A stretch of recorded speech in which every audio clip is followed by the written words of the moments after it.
So hello everyone, and thank you so much for inviting me to talk to you about the Temple Lodge Home for Inebriate Women. It's a project which I'm really passionate about and I hope you find it interesting. I ought to just say at the start that some of the terms used are historic medical terms which might not be as politically correct or respectful as terms that we would use today. So to set the scene, just so you know what and where we're talking about, Temple Lodge was a home for inebriate women founded by the Church of England Temperance Society in Torquay in 1891. Unfortunately for me, it was just after the census, so I've missed out on a cohort of women there. It was funded entirely by the Church of England Temperance Society, and it's a fantastic example of Victorian philanthropy. It was run by women for women. And it's important to note that while Temple Lodge was located in Torquay, it didn't just serve the local community. Patients came from all over the country. Birthplaces included places as far away as Scotland, Ireland, Staffordshire, South Wales, London and Birmingham. So my ancestor Clara was born in 1864 in Bath in Somerset and was just 6 years old when her mother Jane died of fatal syncope, which is loss of consciousness. Her father, who owned a successful ironmongery business, brought up his children with the aid of a housekeeper and 3 servants. In 1888, aged 23, Clara married Henry Wyatt. Henry was a commercial traveller and his parents were publicans. So Clara and Henry followed his family's line of business and started running a pub called the Green Park Tavern in Bath. And in her first 10 years of marriage, 3 of Clara's 5 children died as babies of gastroenteritis, which is inflammation of the stomach and small intestine. Symptoms would have included diarrhea, vomiting, abdominal pain and fever. And having seen her first child die of this, I can only imagine the terror and anxiety that overtook Clara when she saw these symptoms appearing in her babies for a second and third time. I was surprised to find that Clara wasn't with her family in Bath when the 1901 census was taken, and I was even more surprised to find her in an inebriate home. Under the 1898 Inebriates Act, Henry could have applied for a separation on account of Clara's inebriety, but thankfully the family remained together. We'll never know for certain why Clara became an alcoholic, but she certainly had more than her fair share of tragedy, and living in a pub gave her easy access to alcohol. As the wife of a successful Bath businessman and daughter of another, Clara would have faced huge shame and embarrassment in seeking treatment for her alcoholism and taking this action as an indication of her bravery and/or desperation. I was keen to know more about Temple Lodge, but couldn't find any records of it at Devon Archives or the local studies library in Exeter as it was then. Every couple of years I'd Google the home and I felt frustrated at not being able to find any information at all about it. But like most family historians, I enjoy disappearing down rabbit holes. And after attending a talk on a similar subject in my local family history society, I thought there's nothing for it. I'm just going to have to research this place myself. So to give you a bit of social history at the time, a disproportionately high number of women were sent to prisons, reformatories or inebriate retreats compared to men. But why? The Inspector of Retreats, Dr. Branthwaite, suggested that magistrates might be reluctant to remove the breadwinner from the family home. But there could be a more sinister reason. Drunken women were portrayed as being prostitutes, promiscuous, violent to their husbands, and producing large numbers of neglected children who had become a burden on society. The government was becoming genuinely concerned about the health of the nation, particularly infant mortality rates, and thought that maternal drinking was a contributory factor. I'll just mention legislation very briefly. The 2 main acts covering the time that Temple Lodge was operational were the Habitual Drunkards Act of 1879, which enabled courts to suggest residential treatment in a licensed inebriate retreat as an alternative to prison for somebody who was deemed to be a habitual drunkard. Admission was voluntary and the inebriate had to fund their stay themselves or someone else on their behalf, or perhaps charitable funding, and they had to agree to remain there for a year. But this created a 2-tier system in which the middle and upper classes could enter an inebriate home and the working class, poorest members of society were sent to prison. So in the wake of this act, many privately run and philanthropic retreats such as Temple Lodge sprung up. The Inebriates Act in 1898 attempted to provide for male and female drunkards who could not afford to pay for treatment.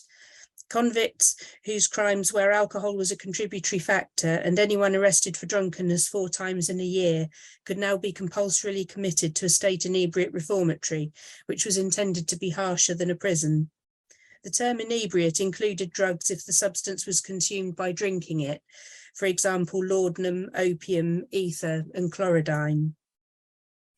The Church of England Temperance Society's criteria stated that they would not accept women who were over 50, in feeble health, epileptic, weak-minded, had pulmonary complaints, advanced heart disease, or any disorder of an infection or contagious character, or women whose record shows immorality in other directions. However, this was not strictly adhered to. The only surviving records of Temple Lodge are the 2 minute books you can see in the photos on this slide, bottom right, held at the Lambeth Palace Library in London. And they focus mainly on the running of the home, and they very rarely mention patients. And where they do, they don't really contain enough information to say with certainty who that patient was. No admissions registers survive either, so I'm constructing my own composite list of patients using census records and also newspapers. And a third of the patients I've managed to identify were from newspaper reports. So it shows what a fantastic resource the British Newspaper Archive can be. So this slide shows a variety of photos from a variety of sources and dates. At the top left is a photo from the British Journal of Inebriate in 1913.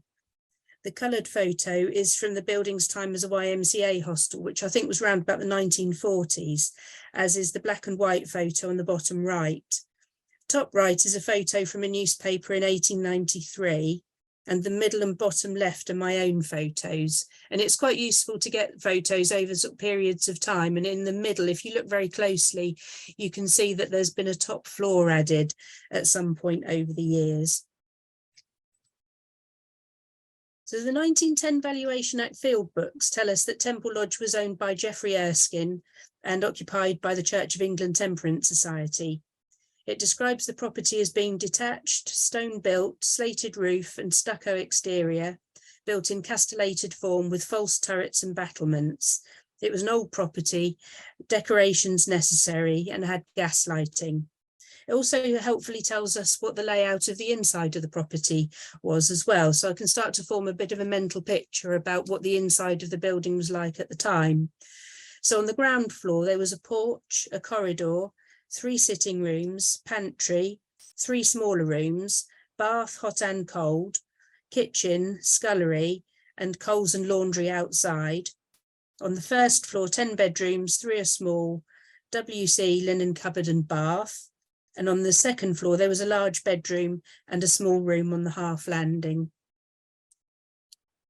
But I couldn't believe my luck when I found a postcard of the inside of Temple Lodge for sale. It was sent by Maggie, who was one of the kitchen sisters, just addressed to my dear John. So that remains an avenue for research, and I'm really looking forward to investigating Maggie further. But I just found it so wonderful to finally be able to see inside and what it would have been like at the time that Temple Lodge was operational. So I've no idea if any other postcards exist, but I really hope so. Hopefully one day I'll find another one. So in Temple Lodge, there was a maximum of 21 patients at any one time. There were 3 classes of patients, which were 3 drawing room patients at a time who would pay £1, 1 shilling per week. There were 11 workroom patients paying from 10 shillings and sixpence to 12 shillings and sixpence per week. And there were 7 kitchen patients paying 7 shillings and sixpence per week. And this 3-tier system might seem divisive, but it's reflective of the Victorian era.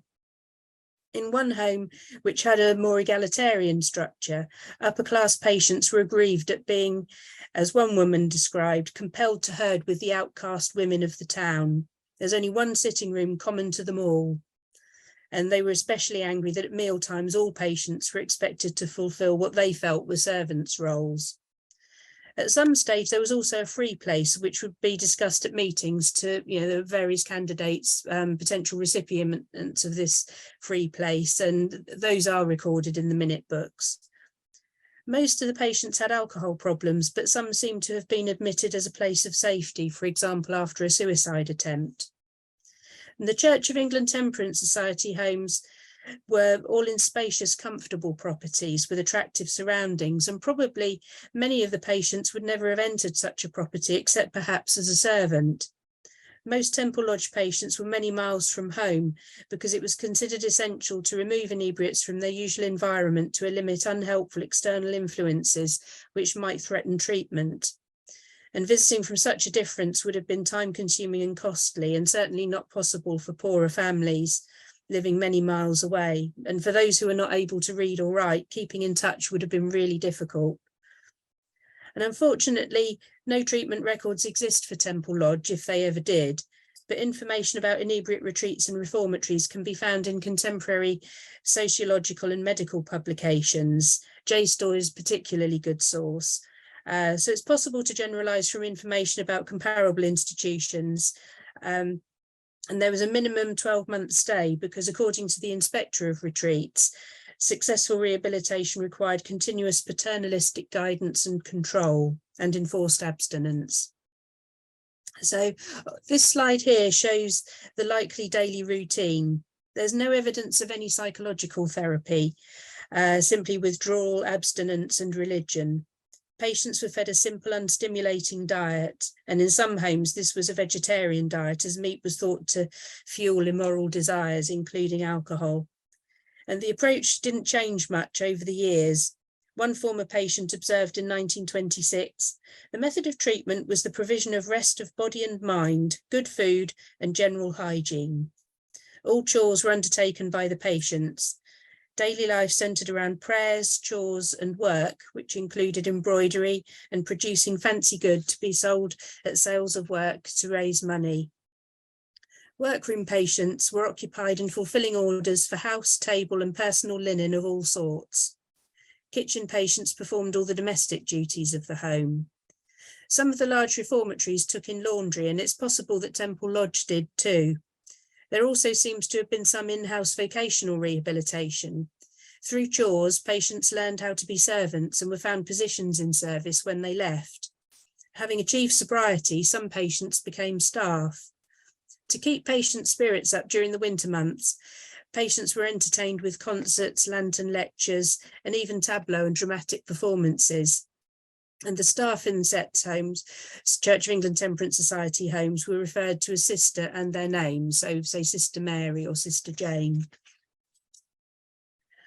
So this might seem a bit nerdy, but in terms of how to research how I've researched this particular institution, I like to keep my data in an Excel spreadsheet for two main reasons.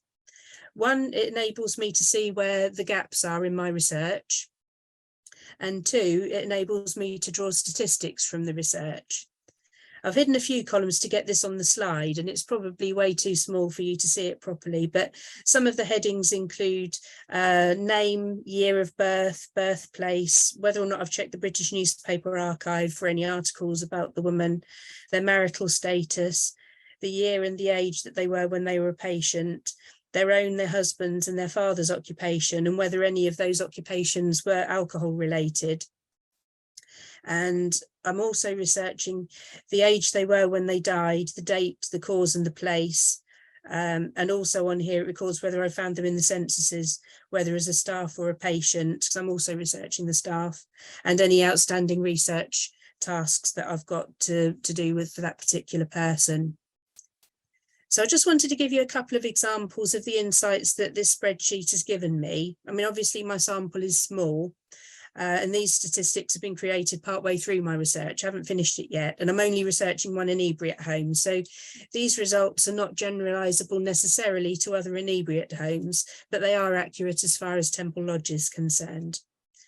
And there's been a long-standing debate as to whether alcohol addiction is caused by nature or nurture. So I was interested to see whether the presence of alcohol in the women's lives was a contributing factor. So I examined whether the woman, her father or husband, had an alcohol-related occupation prior to their admission into Temple Lodge. 35% did, 65% didn't, but I don't know, 35% seems quite high to me. So It's impossible to draw any conclusions, but I found it an interesting statistic.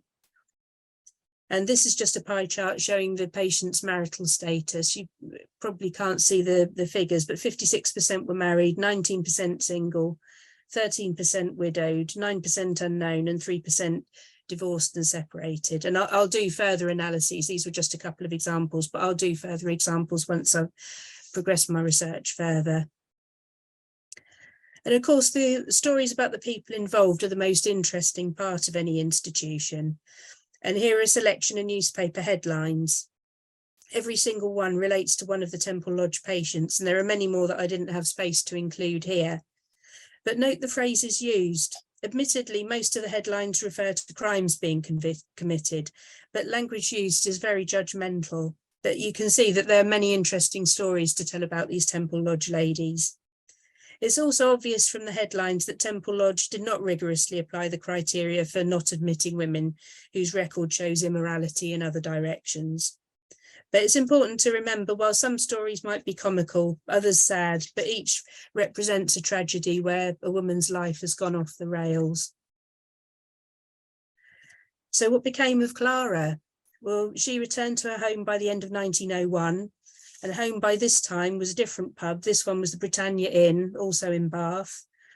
A daughter, Doris Irene, was born on the 20th of July 1902, but tragically 7 months after her daughter's birth, Clara died, aged 37, of morbus cordis, which is heart disease, and syncope at the Britannia Inn. It's impossible to say whether her death was due to her drinking. Alcohol is a contributing factor to several causes of death, including heart disease, stroke, liver disease, and some cancers. But the term alcoholism was rarely used on death certificates until late Victorian times. So what's next? I'm building trees on ancestry for the women, and I'm hoping to get in touch with their descendants. And I've already had contact from several people who've got historical connections to Temple Lodge. I need to finish researching the women, including another 6 women who I've discovered on the 1921 census. And I also want to research the staff. A directory like Kelly's, which you'll all be familiar with, are invaluable for any sort of property history. And for Temple Lodge, the matron was named in the directory. So these have been really useful for establishing rough start and end dates for their employment. I'm tempted to research another inebriate home, perhaps one of the male Church of England Temperance Society homes for comparison.